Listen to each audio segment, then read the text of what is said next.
Kapag yung bata ay yung lalaki o ang babae ang unang nilabasan, pero mas marami ang similya na lumabas kahit na nahuli yung lalaki, mas marami ang lumabas na similya doon sa lalaki, ang bata ay magiging babae sa kapahintulutan ng Allah, pero ang kahawig niya ay sa side ng lalaki, ang magiging kahawig ng bata. في القلب مشاعر أخفيها قد أشرقت الشمس عليها عن خطط لم أعبأ فيها ستكون بأيامي فرقا فحياتي قبل الحلقات تيه بضياع بشتاتي من دون نعيم الآيات نرتاد لنحفظها. Alhamdulillahi Rabbil Alamin. وأصلي وأسلم على أفضل الصلاة وأتم التسليم سيدنا وحبيبنا محمد وعلى آله وصحبه أجمعين. أما بعد, السلام عليكم ورحمة الله وبركاته. Ang lahat ng papuri at pasasalamat ay ukol lamang sa Allah subhanahu wa ta'ala at sumakanya sa kanyang huling sugat propeta na si Muhammad ang kapayapaan at ang pagpapala kasama ng kanyang mga pamilya, mga sahaba at sa lahat ng tumahak sa matuwid na landas hanggat sa araw ng paghukom. Ngayon mga kapatid ay magbabahagi tayo ng kaalaman mula sa hadis na sahih kaugnay sa dalawang usapin ang pag-uusapan natin ngayon. Una, ito ay usaping pagkakaroon ng anak ng mga mag-asawa. Unang tanong, paano ba magkakaroon ng anak na maging kahawig ng tatay o sa side ng tatay, ibig sabihin sa mga kapatid ng kanyang ama, o kaya ay maging kahawig ng ina, o kaya ay sa side ng nanay o sa mga kapatid ng ina. So paano nga ba ito mangyayari? Lahat ito siyempre mga kapatid ay sa kapahintulutan ng Allah subhanahu wa ta'ala. Itong babanggitin natin ay mga bagay na binanggit ng Propeta sallallahu alaihi wasallam na mga dahilan lamang na pwede natin gawin upang ibigay sa atin ng Allah subhanahu wa ta'ala. At ang kapahintulutan siyempre ay sa Allah pa rin lahat. Sabi ng Allah subhanahu wa ta'ala, unang-una, huwag natin kalimutan na lahat ay nasa kapahintulutan ng Allah subhanahu wa ta'ala. Ang sabi ng Allah, yahabu liman yasha'u inatha. Ang pagpapasya upang bigyan ka ng Allah subhanahu wa ta'ala ng anak na babae ay nasa kanyang kapasyahan, kapahintulutan ng Allah subhanahu wa ta'ala. Yan muna ang itanim mo sa puso mo. Wa yahabu liman yasha'u dhukur. At ganoon din kung magkakaroon ka ng anak na lalaki ay nasa kapahintulutan at kapasyahan ito ng Allah subhanahu wa ta'ala. At karugtong ng aya sa hulihan, wa yaj'alu man yasha'u aqima. At ganoon din ang Allah subhanahu wa ta'ala kung gagawin kanyang baog, hindi kayo magkakaanak, ay nasa kapasyahan ito ng Allah subhanahu wa ta'ala. So lahat ay babalik pa rin sa Allah. Huwag niyong kakalimutan yan. Itong babanggitin natin ngayon ay mga dahilan lamang na posible na pag ginawa natin ay ibigay sa atin ng Allah subhanahu wa ta'ala. At ang resulta ay nasa Allah pa rin, ang resulta at kapasyahan. So huwag natin kakalimutan yun. Hindi ito ibig sabihin na 100% mangyayari. Mali po yun. Dapat po, ito ay mga dahilan lamang gagawin natin at ang pagpapahintulot ay nasa Allah subhanahu wa ta'ala pa rin. So, ang unang pag-uusapan natin, paano ba gumawa ng bata na maging kahawig, kamukha ng nanay o sa side niya, sa mga kapatid niya. Paano ba ang bata o gumawa ng bata na maging kamukha o kahawig ng tatay o sa side ng tatay sa kanyang mga kapatid? So, yung dalawa na pag-uusapan natin. Una, babanggitin natin ang hadis tungkol sa bagay na ito. Maraming hadis ang naitala, naisalaysay tungkol sa bagay na ito at maraming hadis na malalakas. Unang-una, yung hadis ni Thawban. Alipin ng Propeta sallallahu alaihi wasallam, si Thawban. Ito ay rawahu Muslim. Ito ay napakalakas na hadis, Muslim. Kuntu qa'iman 'inda Rasul sallallahu alaihi wasallam faja'ahu hibrun min ahbari al-yahud. Nakatayo ako kasama ang Propeta sallallahu alaihi wasallam. Nandun ako, sabi niya sa Propeta sallallahu alaihi wasallam, habang ako ay nakatayo, dumating sa kanya ang isa sa mga maalam, mga scholar ng Hudyo. Qala, Sabi nung isa sa mga scholar ng mga Hudyo, at nabanggit sa ibang riwaya na ang pangalan ng lalaki na ito na Hudyo ay si Abdullah bin Salam.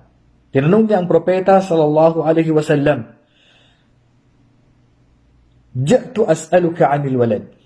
Dumating ako, ya Rasulullah, kasi alam niya ang makakasagot lamang nito ay isang propeta. Miracle ng propeta sallallahu alaihi wasallam. Sabi niya, dumating ako sa iyo upang tanungin kita tungkol sa bata. Tungkol sa bata o sanggol. Subhanallah. Ito ay tanong na gusto nang patunayan kung ang propeta sallallahu alaihi wasallam ay isa bang propeta o bula ang propeta. Wala makakasagot sa tanong na ito kundi propeta lamang. Ibig sabihin, may revelasyon galing sa Allah. Qala, ma'ur rajuli abyad. Sabi niya, ang tubig, yung sperm, similya ng lalaki ay puti. Ang similya ng lalaki, sperm cell ng lalaki ay puti. Wa ma'u al-mar'ati asfar, at ang sperm ng babae ay dilaw. Fa idha istama'a, ito ang sagot ng propeta sallallahu alaihi wasallam. Sinagot siya ng propeta sallallahu alaihi wasallam sa tanong niya tungkol sa bata. Sabi niya, ang similya ng lalaki ay kulay puti at ang similya, sperm cell ng babae ay kulay dilaw. Fa idha istama'a fa 'ala maniyyi ar-rajuli maniyyi al-mar'ati adhkara bi idnillah. Kapag ka naghalo ang similya, nagkaroon ng pagtatalik at naghalo ang similya ng dalawa, mag-asawa, at nangibabaw, mamay papaliwanag ko sa inyo mamaya itong hadith para matanggal natin ang contradiction. At nangibabaw, sabi niya, ang similya ng lalaki sa similya ng babae, ang magiging anak nila ay lalaki sa kapahintulutan ng Allah subhanahu wa ta'ala. Adkara biidnillah. Ibig sabihin, nangibabaw ang similya ng lalaki kaysa sa similya ng babae. So, ang magiging anak daw nila ay lalaki. Wa idha ala maniyul mar'ati maniyur rajuli anatha biidnillah. Kapag ka nangibabaw ang similya ng babae kaysa sa similya ng lalaki, yung sperm cell ng babae ay mas nangibabaw kaysa sa similya ng lalaki, ay magiging anak nila ay babae sa kapahintulutan ng Allah. Biidnillah. Take note, sa kapahintulutan at kapasyahan pa rin ng Allah. Ito ay mga dahilan lamang. Qala al-Yahudi, laqad sadaqta. Sinabi ng Hudyo na yon na nagtanong, sabi niya, tunay na ikaw ay nagsasabi ng totoo. Tama ka, sabi niya. Subhanallah. Tama. Nabasa kasi nila ito sa kanilang kapahayagan. Sa isang hadith naman na nabanggit ng propeta sallallahu alaihi wasallam sa rawahu Muslim din, napakalakas din na hadith. An Ummi Sulaimin annaha sa'alat Nabi Allah sallallahu alaihi wasallam anil mar'ati tara fi manamiha ma yara ar-rajul. Tinanong ni Ummu Sulaim si propeta sallallahu alaihi wasallam kung ang babae ba ay kagaya rin ba ng lalaki na nananaginip din, nagkakaroon ng wet dream. Ika nga, nakakakita rin siya ng sperm cell pagkagising. Ibig sabihin sa panaginip niya nagtatalik din ba? Tapos pagkagising niya may sperm cell. Faqala Rasul sallallahu alaihi wasallam, ila ra'at dhalika al-mar'a faltagtasil. Sabi niya, kapag nakita ng babae ang similya na may lumabas sa kanya pagkagising niya, ay obligado siyang maligo. Junub ang babae. Kailangan niyang maligo para siyang nakipagtalik. Faqalat Ummu Sulaim. Tinanong, sabi ni Ummu Sulaim, wastahyatu min dhalika, qalat wa hal yakunu hada? So, nahiya ako, sabi ni Ummu Sulaim na magtanong, pero tinanong pa rin niya. Wa hal yakunu hada? Sabi niya, pwede bang mangyari yun?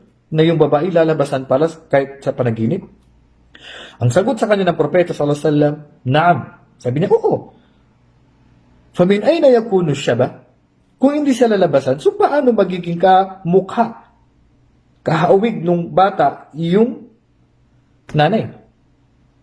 Ibig sabihin, dahil sa sperm cell mo, dahil sa similya mo, ay nagiging kahawig mo yung bata. Kasi kung wala kang sperm cell sa pagtatalik, ay paano magiging kahawig mo yung bata?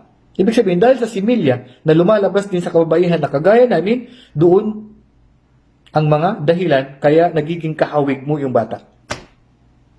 Innama ar-rajuli ghalidun abyad. Ang similya, sperm cell ng lalaki ay malapot na kulay puti. Wa ma'ul mar'ati raqiqun asfar, at ang similya, sperm cell ng babae ay kulay dilaw na manipis lamang. Famin ayyihima ala aw sabaqa yakunu minhu syabah. At ang sino man sa kanila na unang nangibabaw ang kanyang similya aw sabaq o unang nilabasan, sa pagtatalik unang nilabasan, unang lumabas ang kanyang similya, yakunu minhu asyabah. Magiging kahawig na yung bata. Magiging kahawig niya yung bata.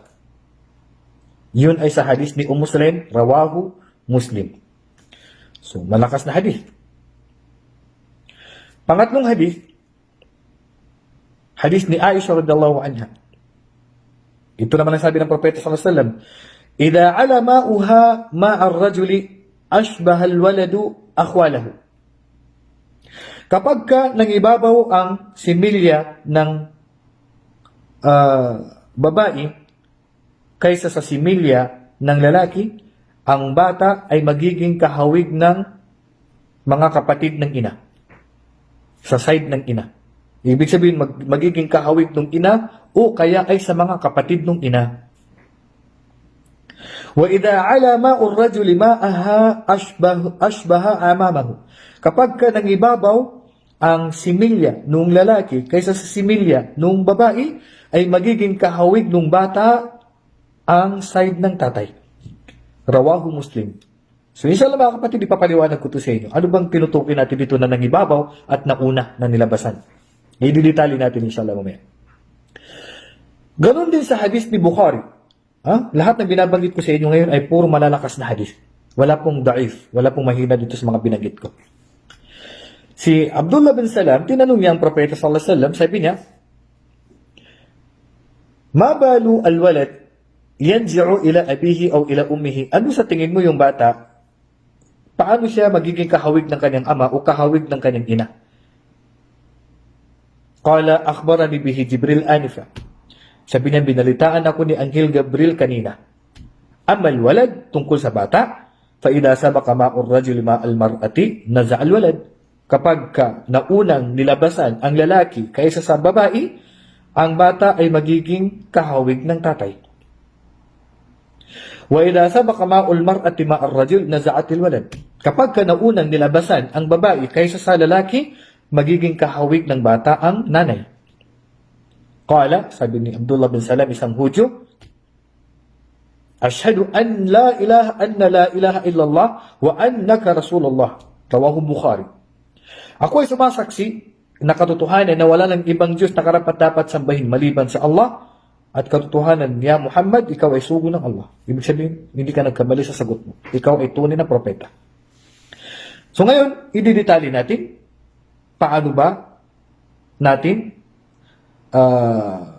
i-conclude, bibigyan ng conclusion itong hadith na mga nabanggit natin. Ano ba yung tinutukoy na nauna ng ibabaw? So ito ay mababasa natin sa tafsir ni Imam Al-Qurtubi, at ganun din si Al-Qadi Abu Bakr Ibn Al-Arabi, meron din siyang paliwanag dito, at si Ibn Hajar Al-Asqalani sa libro na Fathul Bari. So, bibigyan natin ng conclusion yung tungkol sa bagay na ito. Una, hinati ni Ibn Hajar Al-Asqalani yung tungkol sa pagtatalik, sa paglabas ng sperm cell o ng similya sa mag-asawa. Sa anim na paraan. Si Ibn al-Arabi naman, hinati niya yung paglabas ng sperm cell ng lalaki at babae sa 4 na sitwasyon. Okay? So unahin muna natin yung 4. Ito ay nabanggit sa tafsir ni Imam Al-Qurtubi. Sabi ni Al-Qadi Abu Bakr Ibn al-Arabi sa mga hadis na nabanggit natin, ang similya, ang sperm cell ng mag-asawa ay nahati sa 4. Una, an yakhruja ma'ur rajuli awalan. Unang lalabasan ay ang lalaki. So, sa pagtatalik, ang unang lalabasan ay ang lalaki. Pangalawa, an yakhruja ma'ul mar'ati awalan. Pangalawa, ang unang lalabasan ay ang babae. Pangatlo, an yakhruja ma'ur rajul awalan wa yakunu akthar. Pangatlo, lalabasan yung lalaki, pero yung kanyang similya, sperm cell ay marami. Pangapat, an yakhruja ma'ul mar'ati awalan wa yakunu akthar. Unang lalabasan ang babae ng sperm cell sa pagtatalik at ang kanyang similya ay mas marami. So, ito po ang kabuuan. فإذا خرج ماء الرجل أولا, pagka ang unang nilabasan. So, ang usapan natin dito ay hindi po ito nakakahiya kasi ito po ay kasama sa religion natin. Okay, so ito po sabi ni Abu Bakr ibn al-Arabi. Kapag ka ng unang nilabasan sa pagtatalik ang lalaki, pagkatapos ay sumunod yung babae, wayakunu akthar o bilaks. So, ibig sabihin, lumabas yung sperm cell na nauna yung lalaki, then sumunod na nilabasan yung babae at mas marami ang similya ng lalaki. Ibig sabihin, nauna siyang nilabasan at mas marami ang kanyang similya, yung sperm cell na nailabas, ang bata ay kahawig ng lalaki o sa side ng lalaki, sa tatay.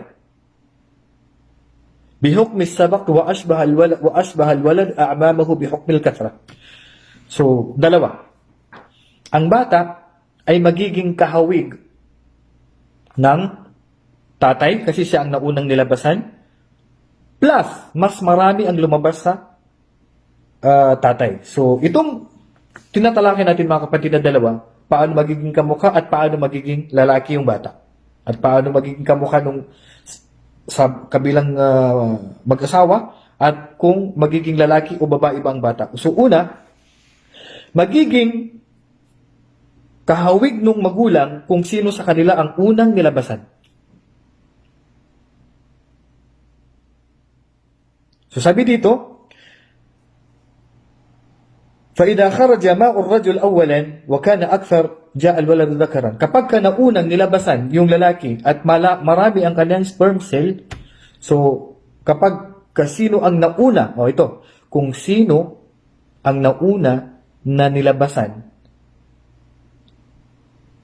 magiging lalaki sa kapahintulutan ng Allah. At kung ganoon din, kung sino ang may pinakamaraming sperm, similya, na lumabas din, sa kanya rin magiging kahawig usas mga kapatid niya.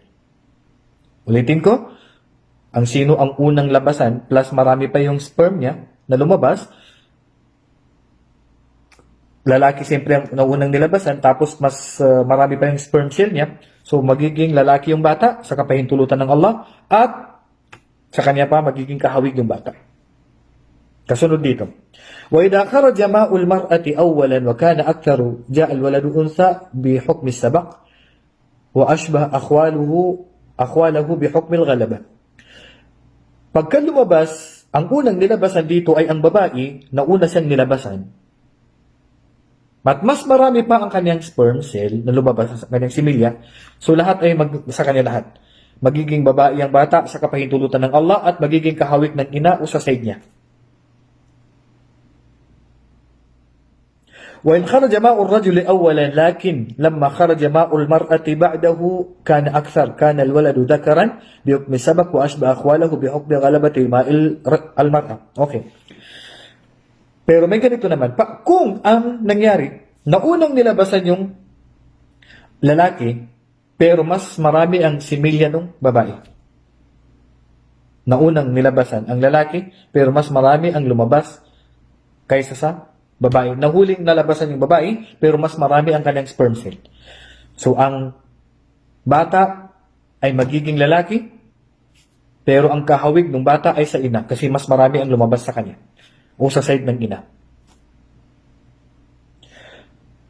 Wa in sabaka ma'ul mar'a, pang-apat, لكن لما خرج ماء الرجل كان أعلى من ماء المرأة كان الولد أنثى بحكم سبق ماء المرأة وأشبه أعمامه بحكم غلبة ماء الرجل. Kapag yung bata ay yung lalaki o ang babae ang unang nilabasan, pero mas marami ang similya na lumabas kahit na nahuli yung lalaki, mas marami ang lumabas na similya doon sa lalaki, ang bata ay magiging babae sa kapahintulutan ng Allah, pero ang kahawig niya ay sa side ng lalaki ang magiging kahawig ng bata. So inshallah malinaw po. Ganun din ang binanggit ni Ibn Hajar al-Asqalani sa kanyang libro na Fathul Bari bilang paliwanag sa mga hadith na ito para matanggal ang contradiction. Sabi niya, al-awwal, an yasbiqa ma'u ar-rajul wa yakunu akthar fa yakunu lahu ad-dhukura wa shabah. Kapag naunang nilabasan ang lalaki plus mas marami pa ang kanyang sperm cell, magiging lalaki ang bata at magiging kahawig pa niya. Pangalawa, kabaliktaran. Kung mas naunang nilabasan ng babae plus marami pa ang kanyang sperm cell kaysa sa nilabas ng lalaki, so magiging babae ang bata sa kapahintulutan ng Allah at magiging kahawig ng nanay o sa side ng nanay. Pangatlo, an yasbiqa ma'u ar-rajul, unang lalabasan yung lalaki pero mas marami ang nailabas ng babae kahit na siya ay nahuli, so magiging lalaki ang bata sa kapahintulutan ng Allah pero magiging kahawig ng bata ang kanyang ina sa side niya kasi mas marami ang lumabas sa ina. At kabaliktaran, kung naunang nilabasan ng babae, magiging babae ang bata sa kapahintulutan ng Allah pero mas marami ang inilabas ng lalaki, so magiging kahawig nung bata ang side ng kanyang ama. At kung magiging pantay ang kanilang sperm cell, halimbawa, nagiging pantay ang dami. Okay? Kung nauna yung lalaki, magiging kamukha nung lalaki. Kung nagiging pantay, ay hindi na dito masasabi kung sino ang magiging kamukha. Sabi ni Ibn Hajar al-Asqalani. Kung naunang nilabasan ang lalaki, then pariho ang dami ng kanilang similya, so dito hindi natin masasabi kung kanino ang magiging kahawig ng bata. Pero lalaki ang magiging anak nila inshallah sa kapahintulutan ng Allah. Ganun din kapag ang babae ang naunang nilabasan, magiging babae ang bata. At kung pantay ang dami ng kanilang similya, ay hindi natin masasabi dito kung kanino magiging kahawig yung bata. So yan po ang kabuuan mga kapatid sa panampalatayang Islam. Kaya ang payo ko po sa inyo, ganito. Kasi una, nagiging kahawig ng bata ang kanyang magulang kung sino sa kanila ang may maraming sperm cell na nailabas. Doon, maging ibabaw ang pagiging kahawig ng bata. So, sino ang maraming similya. At ang sino naman na naunang nilabasan, sino ang naunang nilabasan sa pagtatalik, ay ang kanyang gender ay doon gagaya. Kung naunang nilabasan ng lalaki, so lalaki ang bata sa kapahintulutan ng Allah. Kung naunang nilabasan ng babae, so babae ang bata sa kapahintulutan ng Allah. So ito ay pwede pag-usapan ng mag-asawa. Ito ay mga dahilan lamang mga kapatid na binanggit ng propeta sallallahu alaihi wasallam, mga dahilan lamang na maaari na mangyari, maaaring hindi. Pero gawin natin sa kapahintulutan ng Allah, pwede mangyari ito. Kaya ito ay pag-uusapan ng mag-asawa. Kaya kung gusto mo, ang payo ko, kung gusto mo na maging kahawig na sa side ng tatay, kasi gwapo yung tatay, halimbawa, at gusto mo rin na magkaroon kayo ng anak, pag-usapan niyo. So yung tatay, huwag mo na kayo magtalik. Huwag mo na kayo magtalik. Tagalan niyo muna. Kain yung lalaki ng binanggit ng ating mga dalubhasa na damihan mong pagkain ng tatay, damihan mong pagkain ng saging, yung mga kulay dilaw na mga prutas, para magkaroon ka ng potassium, asin, baking powder, damihan mong pagkain ng isda, sa karagatan, mga karne, medyo tagalan mo para dumami ang sperm mo. Okay? Kasi ang lalaki ay hindi kasi tumatagal yung natin Hindi kasi tumatagal yung similya natin ayon sa pag-aaral. Yung mga babae, mas mabilis yung pagtakbo ng ating sperm pero namamatay agad. Kaya mas nabubuhay yung mga sa kababaihan. So, ang gawin nyo, si babae naman magpapagod, mag-exercise para hindi siya masyadong magkaroon ng sperm. So, ang lalaki naman ay magkain siya, magpalakas, kain ng mga masustansya, damihan niya ang potassium, mga kulay dilaw na mga prutas, at asin, baking powder, isda sa karagatan, yan ang kakainin niya, karne, para magkaroon siya ng sperm cell. Pag-usapan ng mag-asawa. Then, ang unang magpapalabas ng sperm, at gawin nila madalas to, magpapalabas ng similya, ay ang lalaki. At dapat marami ang sperm similya na mailabas dapat ng lalaki para maging kahawig din niya. Magiging lalaki sa kapahintulutan ng Allah at magiging kahawig ng lalaki o sa side niya. Yan, kung yun ang gusto niya, magiging lalaki ang anak niyo. So, dapat paghandaan ng lalaki, yung babae naman magpapagod para makunti lang mailabas ng similya. Yung lalaki naman, matagal mo na siyang hindi magtatalik para marami siyang mag-ipon na similya. Kung gusto na maging kahawig ng bata ay sa tatay at maging lalaki ang bata. Ngayon, kung wala naman kayong anak na babae, ay ito naman ang payo ko sa inyo. Si lalaki ay magpapagod. Ika nga, hindi siya masyadong kumain muna ng mga masustansya para wala masyado isang mailabas. Okay? So, ilabas niya palagi yung sa kanya, pwede siya mag-withdraw. Hindi naman bawal mag-withdraw eh. Para madami ang mailabas mo na similya. Then si babae naman, saka na magpalabas. Okay? So, araw-araw, halimbawa, pwede magpalabas si Mr. Then si Mrs. wag mo na magpalabas. Then may ipon yung similya ni Mrs. Then si Mrs. naman, pwede siyang kumain ng mga calcium, mag-inom ng gatas, mga broccoli, kailangan din ni Mrs. ng magnesium, kain siya ng mga prutas na kulay pula. Kain siya ng prutas na kulay pula. Si Mr. naman ay iwas mo na sa mga kulay dilaw na mga prutas para si Mrs. naman ang dumami ang sperm, similya. And then si Mrs. naman yung dumami. Then pagka nagtalik na sila, ay mag-uusap sila, ang unang labasan dapat si Mrs. para maging babae ang anak nila sa kapahintulutan ng Allah at maging kahawig ng nanay din. Pero kung ang gusto nila ay magiging babae at sa side ng tatay ang kamukha, okay? So, mauna dapat labasan yung babae at si Mr. dapat marami ang kanyang similya. Mas marami dapat ang kanyang sperm. Kasi kung sino ang mas maraming sperm na nailabas, sa kanya magiging kahawig yung bata. Sa kapahintulutan ng Allah, binanggit yan ng propeta sa hadith. Ito ay miracle ng propeta sallallahu alaihi wasallam. Kung mas marami ang sperm cell ng babae, sa kanya magiging kahawig ng bata sa kapahintulutan ng Allah o sa side niya. Ang sino mang unang labasan, doon ang gender. Lalaki, kung siya ang unang nilabasan ay lalaki, so inshallah sa lalaki ang kanila magiging anak. Kung naunang nilabasan yung babae, so babae ang kanila magiging anak sa kapahintulutan ng Allah siyempre. Ito ay nasa kapahintulutan pa rin ng Allah. So, una, tiwala sa Allah, manalig ka sa Allah, gawin niyo ang dahilan.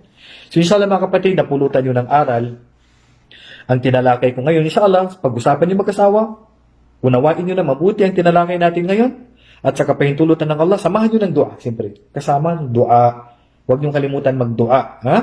Then, manalig sa Allah, then gawin nyo itong mga sinabi ko. At inshallah, bibigay sa inyo ng Allah. Sa sino mang nangangarap na magkaroon ng anak na lalaki o anak na babae. Tungkol naman sa kambal ay hindi dito nabanggit, kundi yan ay pwedeng mangyari. Unang-una din siyempre sa kapahintulutan ng Allah at pangalawa sa mga angkan nung pinakasalan mo. Maaari kung angkan nila ay may mga kambal, so posibleng magkaroon din kayo ng kambal. Kahit na walang angkan, so nasa kapahintulutan pa rin ng Allah at dua tungkol naman sa kambal. Ang tinalakay ko lang sa inyo, paano magiging kahawig na bata ang isa sa kanyang magulang at paano magiging lalaki at babae ang bata. Lahat ito, siyempre, huwag niyong kalimutan sa kapahintulutan ng Allah. Sana ay napulutan niyo ng aral ang tinalakay natin ngayon. So, hanggang dito na lamang. Wallahu a'lam wa sallallahu ala nabiyina Muhammad wa ala alihi wa sahbihi ajma'in. Huwag niyong kalimutan mga kapatid, subscribe kayo sa aking YouTube channel upang ma-update kayo sa mga susunod pa mga video natin. Assalamu alaikum wa rahmatullahi wa barakatuh. نرتاد لنحفظها الحلقة في القلب مشاعر أخفيها قد أشرقت الشمس